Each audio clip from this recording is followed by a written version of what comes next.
Good evening, and Paul is our presenter for this evening. He is an OUBS alumni.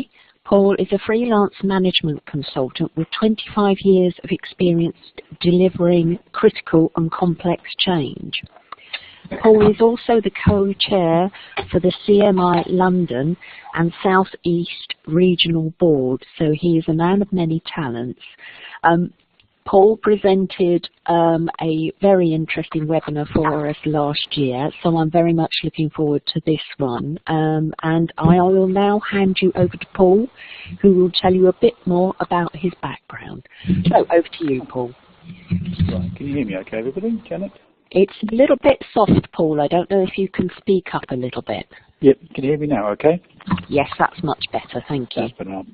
Sorry, I've got one of these new gizmos put over my head, like a headset, and I had it pointing the wrong way. So, anyway, well, thank you for that, Janet. Yeah, so if we just get cracking, the actual presentation will probably take about, I guess, we've got 45 minutes allocated. My actual speaking will probably take about 30-35 minutes. So that obviously provides ample time for questioning. So feel free to raise any questions as we go through. I'll try and answer, but obviously feel free if you want to raise any questions at the end, do whatever you feel is what you're most comfortable with. So just quickly look at the agenda. There's 4 items there, about the presenter, what is change management and drivers for change, the common reasons, and a summary, which is like a bit of a wrap-up at the end. Item 2 is why the actual presentation of the webinars regarding why the common reasons for change failure or why change really fails. I thought we'd just probably spend a few moments just going through change management and the drivers for change. So if we just quickly just run through about the presenter, I know that Janet's done some speaking on that already. But background, as Janet says, I'm a management consultant, primarily with financial services, specifically asset management, banking, and I did work for an oil company for a while for my sins. Covered a number of change initiatives, offshoring, outsourcing, reconstruction, mergers, demergers. So I like to think I've got a reasonably broad range of different change initiatives. Obviously working for the Chartered Management Institute, I'm a book reviewer, I do some writing for the Chartered Institute of Securities and Investment. And just out of interest, my background with the OU is many years, frighteningly, nearly 20 years ago I started my MBA when I was seriously a lot younger than I am now. When I did my MBA back in 96 and 99, and as I love the OU so much, I came back about 20 years later to do a certificate in web application development. And the final item there is a doctorate at Middlesex University. So I'm studying for a doctorate actually in change management. So a lot of the data and stuff that's being used in this presentation is drawn from some of that research, as well as what I think is some real life examples. So if we just crack on to what is change and change management. It's very interesting just to go through this, because it's a fascinating subject, what actually people think what change is. And obviously what change is, I mean, looking at the very first bullet, is an alteration to some organisational activity. And I think that's probably as simplistic and as summary as you're going to get, really. And there's also another definition that's worth mentioning, because it's interchanged quite a lot and used probably quite poorly, is what is change management.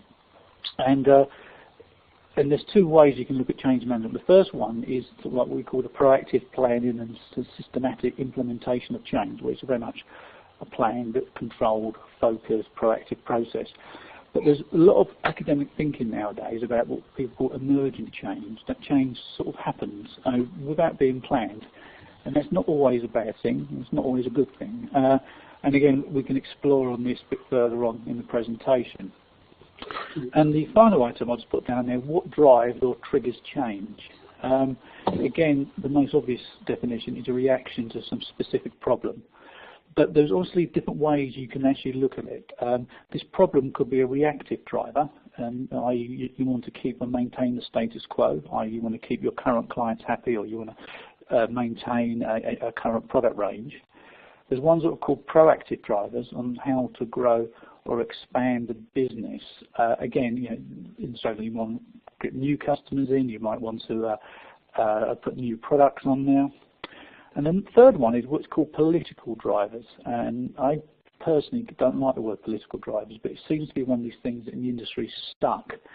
And it's nowadays, a lot of industries now have a lot of regulation around them. In my industry at the moment, financial services, it's taken me for a client, it's nearly 4 weeks to open a bank account.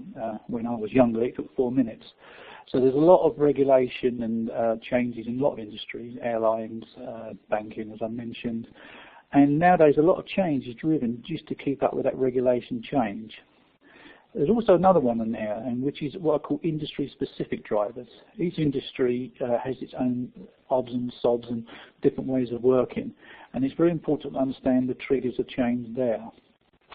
And again, in a similar way to the emergence change, there was also a number of internal drivers. The academic theorist in people would say any internal driver is actually an external driver in a different manner. For example, there could be an internal driver to reduce costs, which is actually driven by an external driver to make more money. But there's lots of, especially if you get large organisations, there's lots of internal drivers which are not always that obvious, where they have a lot of corporate politics.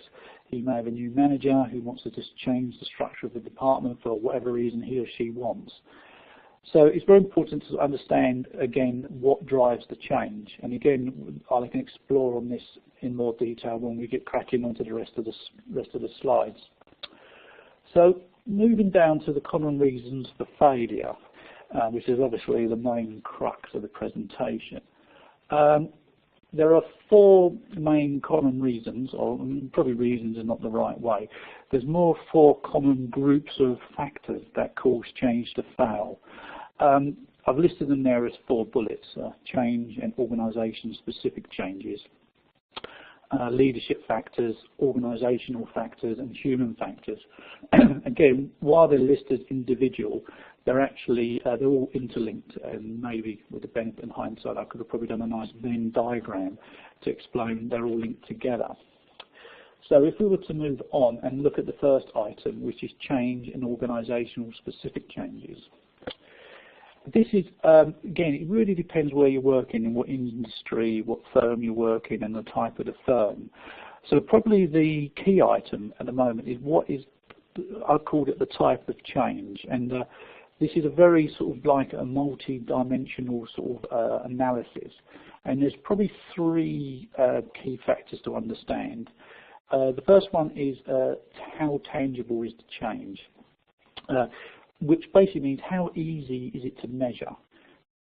For example, if you have a change that is, for example, to reduce costs by 5% each year, it's a very simple, tangible thing. You know what your costs are now.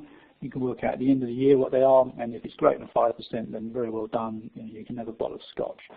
But you can have changes that are very intangible, which are things like make the company a more happier place to work, which basically means anything to anyone.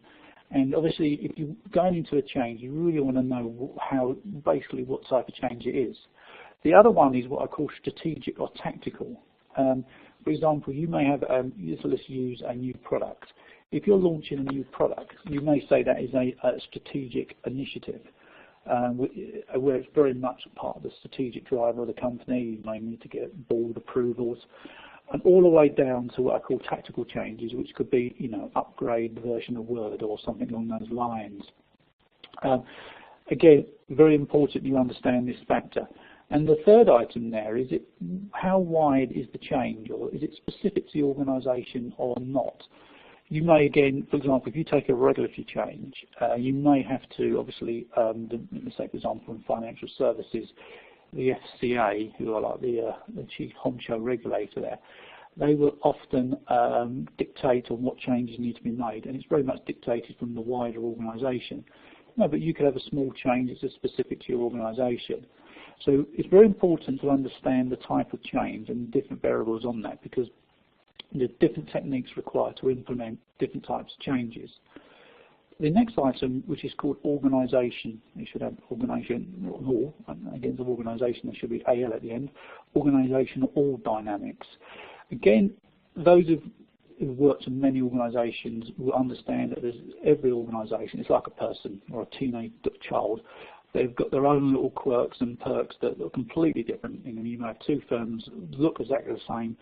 When you get into the guts of it, it's completely different. And one of the first items I always look at is the culture. And culture is a very overused word. It means different things. And it's really the culture is what I like to think is the personality of the firm. You know, you may have one type of firm that's like a machine. Everything is completely rule-based. You know, you need to fill a form in to get a new toilet roll in the toilets.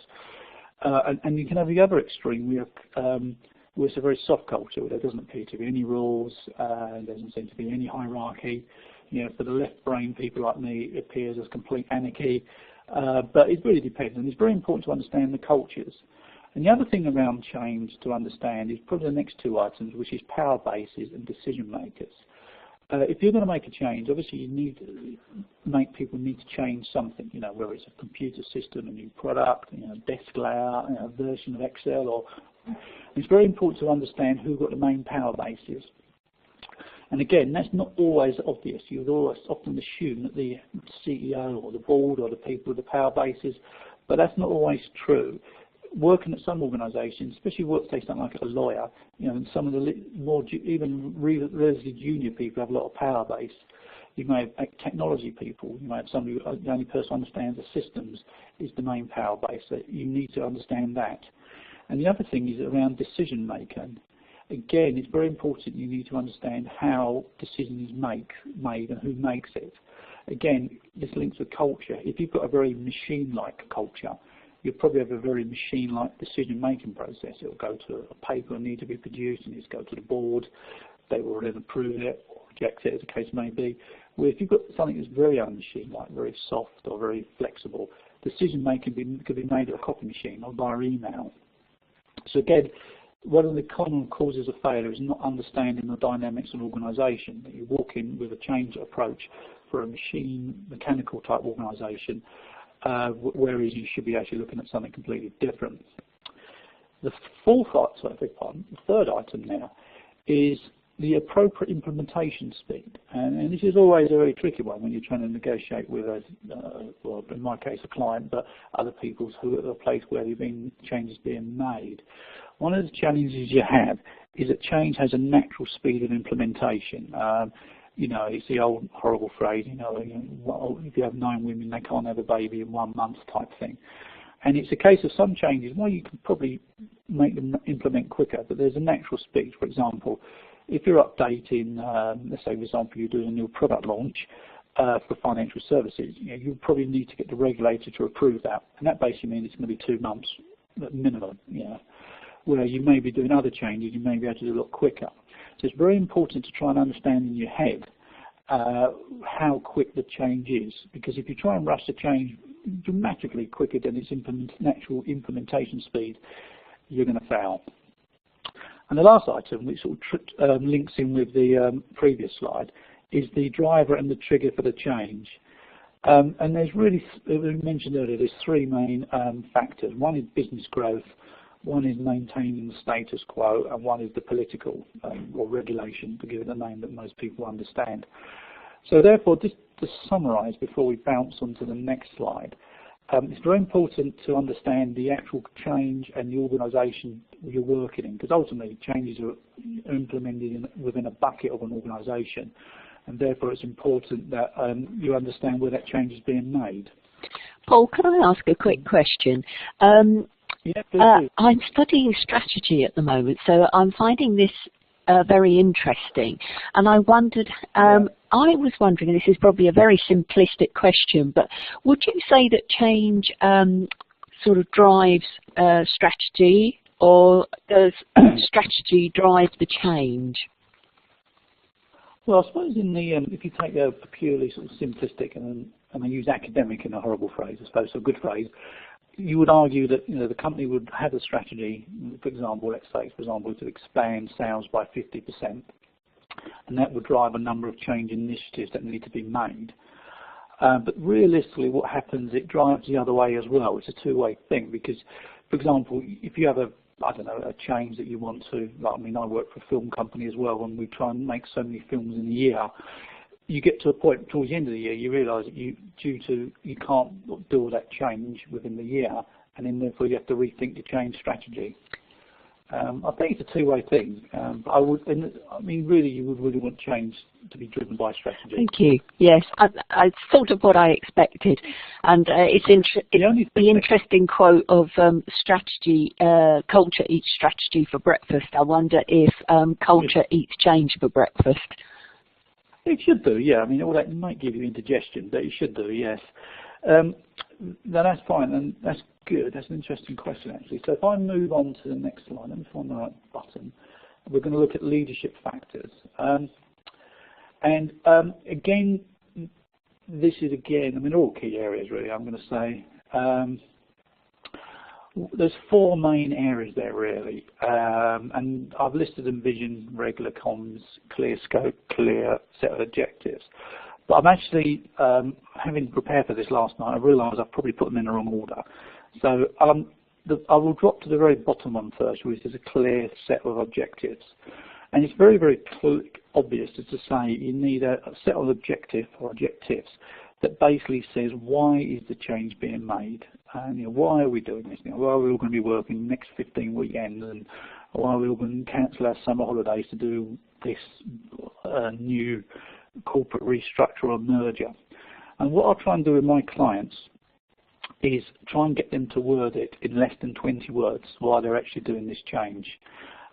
This is because it's very easy. You can get a lot of these objective statements are quite wordy, and they have words like synergy and leverage, which really, unless you're American, no offence to an American on the line, no one really understands.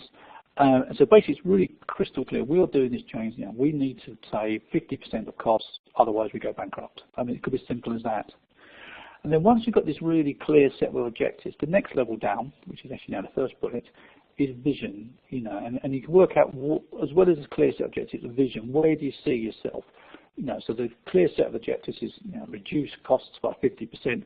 The vision is within 6 months we'll have reduced costs by 75% and reduce costs by 100% towards the end of the year. So those two things are very item.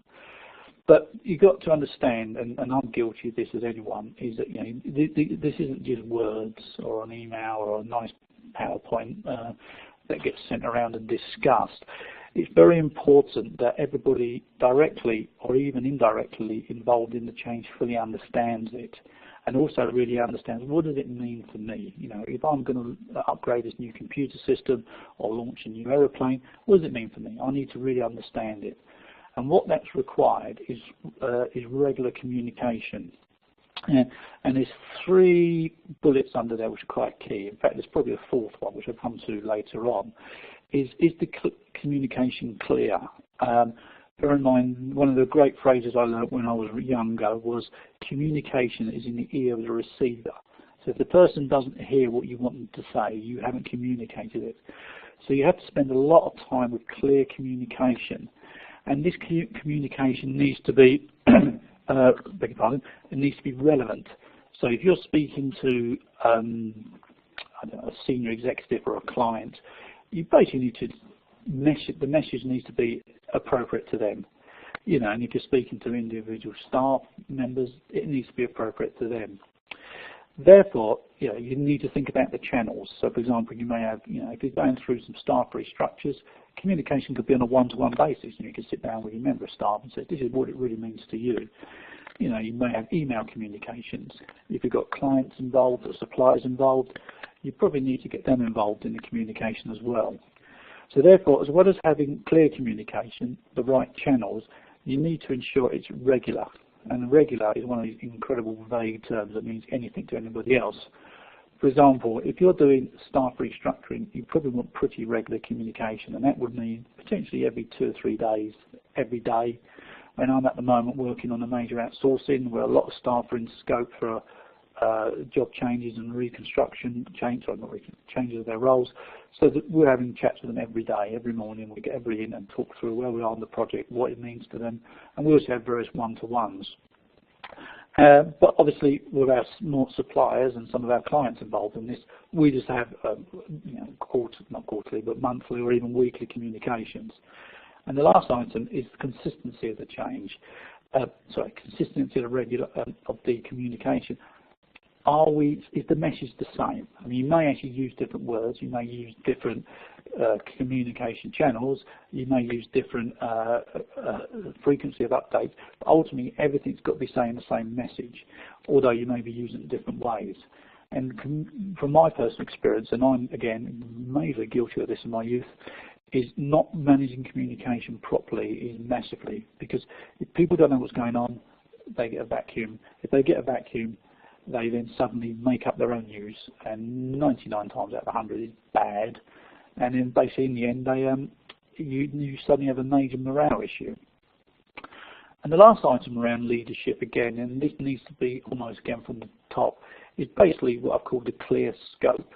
And what we're trying to say is what is really changing, and this can be really trying to break down the why we're doing it, the vision, into chunks of work that actually can actually be done. A system upgrade, a new building needs to be opened, a new building needs to be closed, employment contracts need to be agreed, operational processes need to change, these 55 contracts need to be amended. So again, leadership factor is very good, and why it's actually called leadership, it's important to stress, it's just not senior execs, it's not just change agents or management consultants or directors.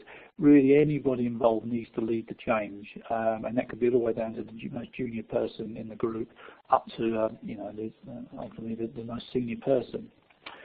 So that sort of covers where we are with leadership factors. So if you bear with me while I just scroll down to the next slide, which is organisational factors. Again, this is really more around, when I say organisational factors, it's more around sort of controlling factors.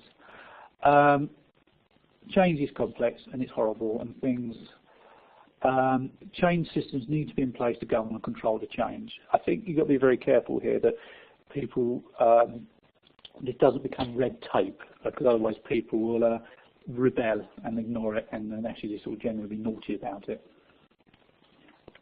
Sorry about it.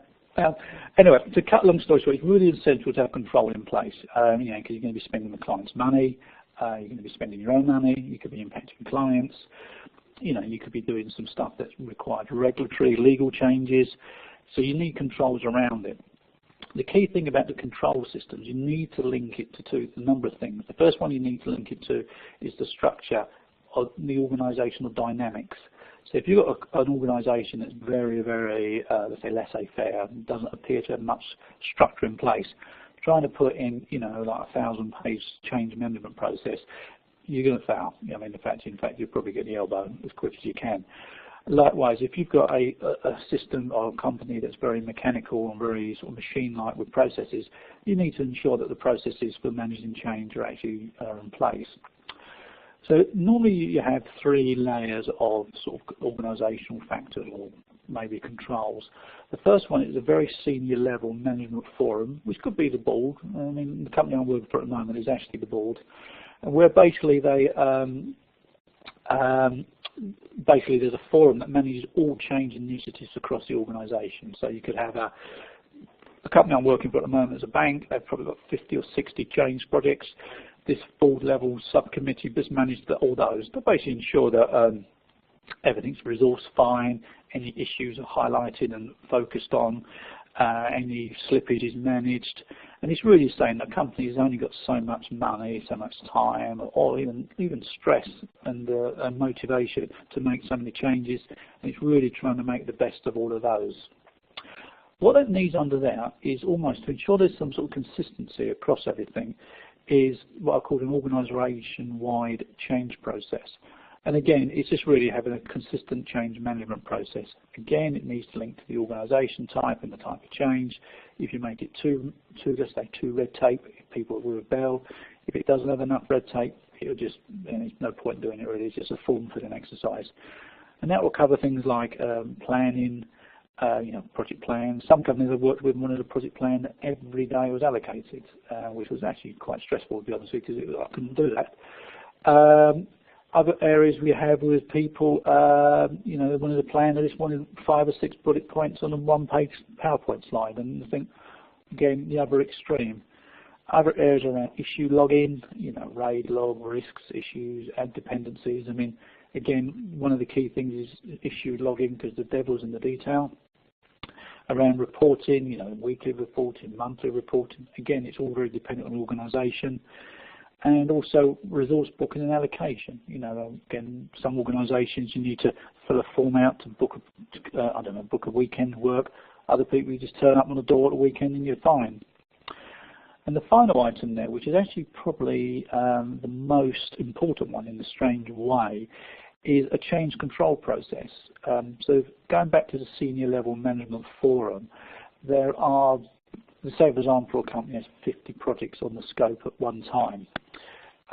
And the problem with that is, though, if 2 or 3 of those slip or need to make it, then it'll impact the others. So it's very important, obviously at senior level, to manage that. But out of those projects, you could have some projects that need to move their scope, need to change their timeline, costs, etc. Not for incompetence, just because stuff changes, you know, the change in regulation, or the client can't pay the money, or the list is endless. So you need a process that will review each change to each project, and then basically do ultimately an impact assessment around, does it impact timelines, does it impact costs, or resources, and then basically that can feed up to the senior management forum to say project A is going to be delayed.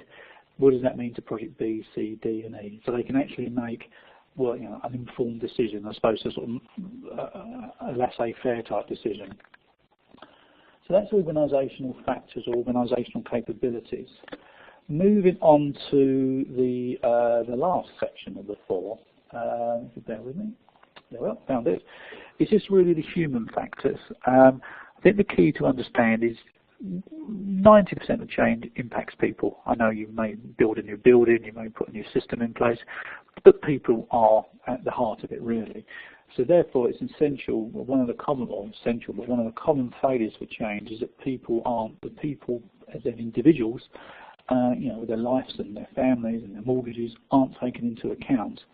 And there's a number of areas that you need to sort of double check. The first one is this what I call general stakeholder management.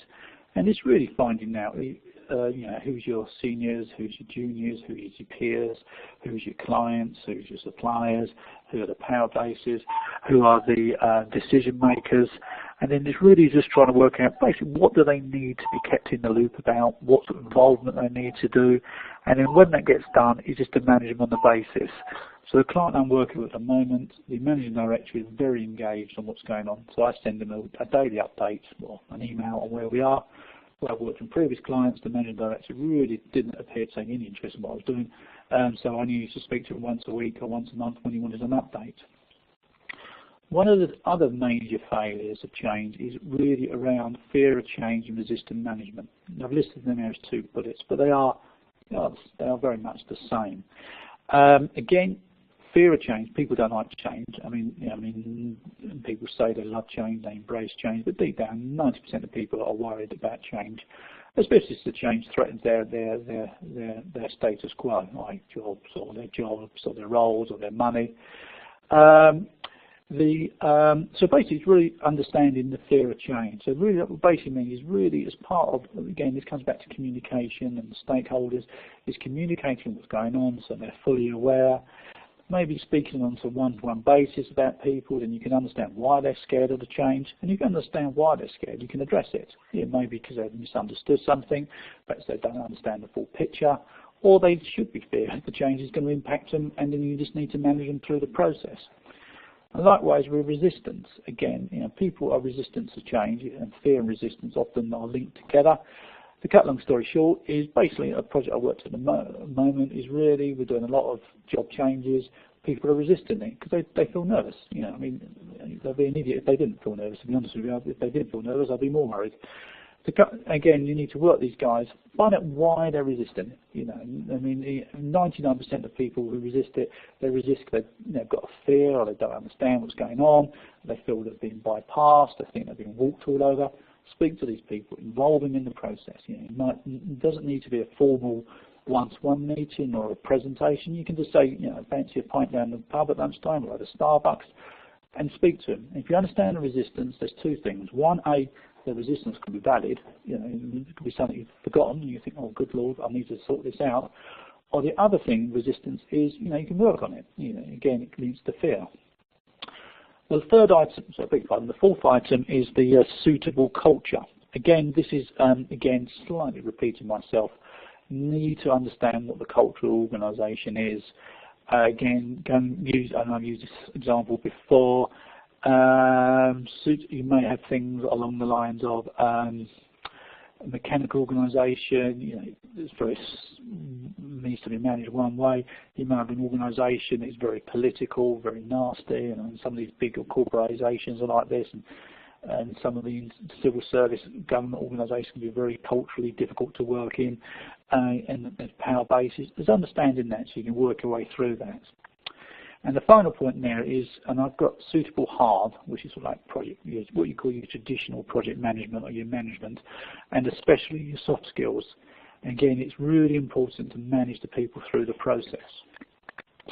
And therefore, almost coming to the end now, you need to go down to here, and just moving on to the very last slide, just to mention that change is complex and it's not easy to implement, even unless you employ me, of course.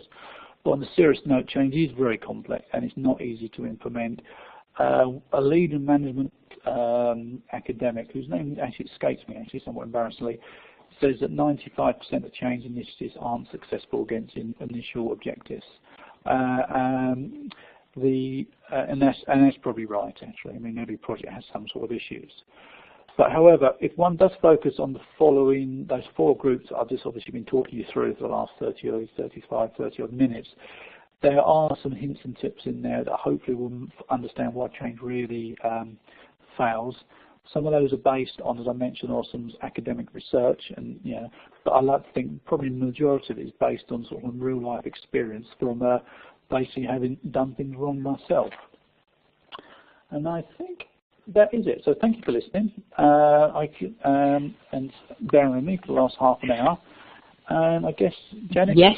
Should we go through the questions? We have, going back to strategy, where I was asking the question about strategy, Steve has said, if strategy is where now, in brackets analysis, and where next, in brackets choice, that implies a change. So that's interesting. So strategy is where, and where next implies a change. So I understand the question. I think it's more of a statement than a question, really. Yes, perhaps Steve, fine, if you want to expand on that, and then yes, yeah, Steve's saying yes, it's a statement. So thank you for that. Okay, sorry, Steve. And Verena has said, going back to the leadership factors slide. Yep. And she has said that she would suggest that scope should be put second if there is a hierarchy. So yeah, I think so. Yeah. The way I would probably look at it, actually, now I was listening to what Verena says, and then there's a few other comments further down. I'll probably say at the top of the hierarchy will probably ultimately why we're doing this. Then I would have sort of like scope as the next item. I think that's right, actually, because basically I look at the scope as basically what are we really doing. We're going to do A, we're going to do B, we're going to do C, and then we're going to do D. And then maybe vision is almost, not the vision, but the regular communications all around it, really. Yeah, that's a valid point. Yeah, that's very useful. Yeah, thank you. And CS has said, do you find it's generally not just one aspect that leads to change failure, but a combination that means failure snowballs? Yeah, I think so. I mean, to be honest with you, from my experience, and obviously I'm only speaking from what I've covered, I would say that 90% of failures is not managing the soft side. Most people, the hard side, like the software changes or the legal documents, they tend to, touch wood, look after themselves. I find the snowballs are things around, they haven't managed the people side, they haven't managed the communication side, they haven't involved the right people.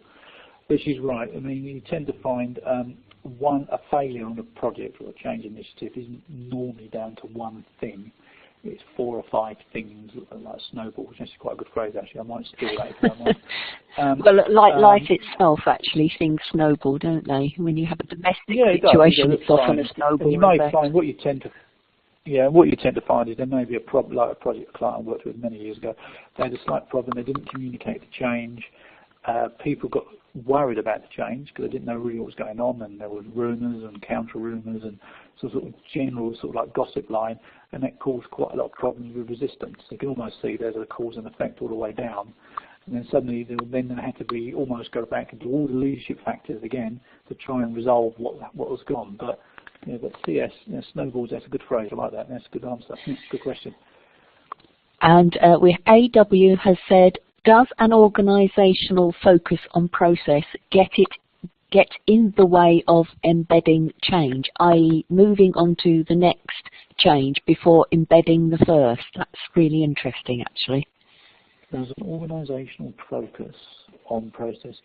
Yeah, I think you've got to be careful what the process is really. I mean, again, the point I was trying to make earlier on, perhaps, is that the process needs to be relevant to the organisation's context, its culture, its size, what drives leadership. But I think you've got to be very, very careful that the process doesn't become a blockage, as in red tape, filling forms out just because somebody wants a form filled out. So to answer AW's question, the answer is it can do very much. But if the organisational change process is appropriate, then hopefully it shouldn't.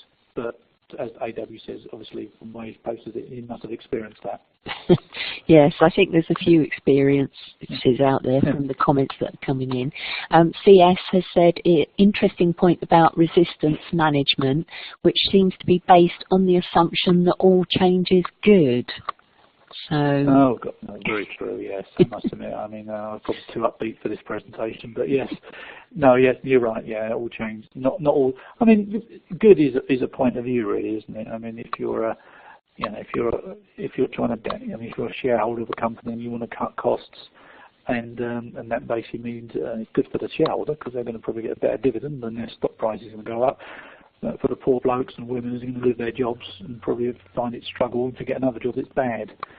But you're right. I mean, resistance. I mean, you can write a whole PhD thesis on resistance, and no, you're right. Yeah, I mean, change from assumption.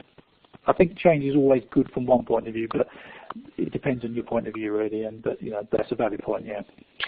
Thank you. Michael has said, is the likelihood of change better accepted if it's externally driven or industry-wide, e.g. banking sector changes, post-banking fallout, which is what you actually mentioned, wasn't it? Yeah, I mean, I did some. I mean, I work in financial services, and a lot of the change, not me personally, but my colleagues and peers who do a similar job in the industry, there's a lot of regulatory change. Yeah, I think I would say external change driven by regulation, and I can only think for financial services, but I'm sure it's the same in everything. I would say it's reluctantly accepted, and it's and you get the silly question, I'm only doing that because the regulator told me to do that, and blames anything from Gordon Brown to James Cameron, depending on David Cameron you're talking about. So I don't think there's it's better accepted, but I think it's accepted more reluctantly because basically you're being told to by an external body to do it, and it's saying we need to do this because the regulators told us to do it. So it's a case of we have to do it. It's tough. Yeah, you've got no choice. Yeah. Steve has said it would be good to have the source for the 95% failure. So if you can, if you have that later on, I can send it out. I will do. I'll ping it over to you later. Yes, lovely. It might actually be 75% failure, but okay. I've got various stats on it. I can boil the living day out to you, Steve, when I come across. So. That'd be lovely. Thank you. And Deborah has said, whilst the recent change at her work took into account human factors, there was little prior acknowledgement of the potential for adverse cultural impact, which has become evident, a vast change of behaviour, not necessarily to the good. Is this something you have come across? Yeah, I mean, let's read the question again. Sorry, I beg pardon. My PC is. I need to upgrade my PC. That's my change project for the weekend. Why my work given the fact there's a little prime knowledge of the potential adverse cultural impact. Yeah, I mean, yeah, that's fine. I mean, that's actually quite common. I think what I've tended to find is the usual phrase adverse cultural impact, which again is a great phrase, is sometimes it's actually quite hard to see the cultural impact because you get hidden cultures. I think the key thing is on culture impact. You really, sometimes it's more of a sort of reflective process. You need to try and understand the culture and then reflect and learn. Yeah, it's something I've come across really. I wish I could wave a wand and give you an answer to it, but I think a lot of these things you just need to work your way through, I'm afraid. So. Yeah. We're having such a lot of chatter here, which is excellent. So what I might do, folks, I'll just ask a couple more questions, but what I might do is record it and put it in a document and send it out to people when I send out the recording, because this is really some good comments. Steve, yes. Yeah, Steve just posted something from Harvard Digital, 77%. That's right. Yes. That might be the quote I'm saying. Then okay. I've got one that's higher than that, but once you get past 70%, it's not good. Well, no, quite. And Tim W has said, my, in brackets, civil service organisation is restructuring in order to better address a number of issues, including changes to the external environment, need to be more efficient and work better with other government departments. In a situation like this, is it better to have a published, agreed end point for the change cycle, or just let the change continue to encourage staff and the organisation to be more flexible and responsive? Right, okay, yeah, this is an interesting question. Actually. It is an interesting question, yes, very good. Yeah, I was trying to read it myself, sorry. I'm sorry, Tim, bear with me a second. Sure. Is it better to have a published, agreed end point? Yeah, I think what you need to do, I think this really comes down to communication, I think. Yeah, I mean, it's very, so one of the challenges you have is reading between the line, which is restructuring, have a better number of issues in the external environment, and all sorts of work back with other guys. So I'm just reading it, sorry, my window's too small. That's okay. Yeah, I think what you probably need to, one of the things that I've done with organisations that are big and going through change is really to have sort of like regular review points. I think the challenge you have if you're trying to make the change cycle, you just maybe think of things in month by month or quarter by quarter, and just take a review every quarter. And the review has to be like an honest review, you know, as in not really making sure the feedback up is going, everything going very well. I think it's just a case of just reviewing the change cycle as you go through it, really. It's tricky to be a very, yeah, that's what I suggest. So it would be a very regular review. It would be a very cyclical sort of event, yeah. Yeah. Okay. Okay.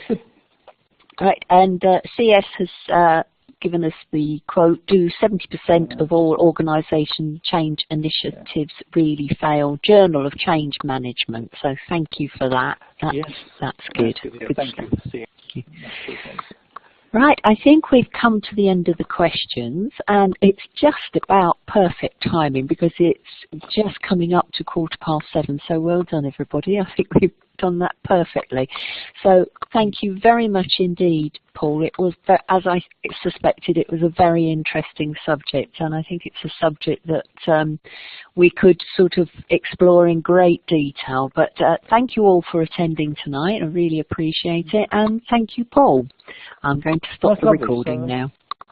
Okay? Good. Well, thanks very much, Janet, and thanks everybody for listening and bear with me for half an hour. So, thank you. See you then.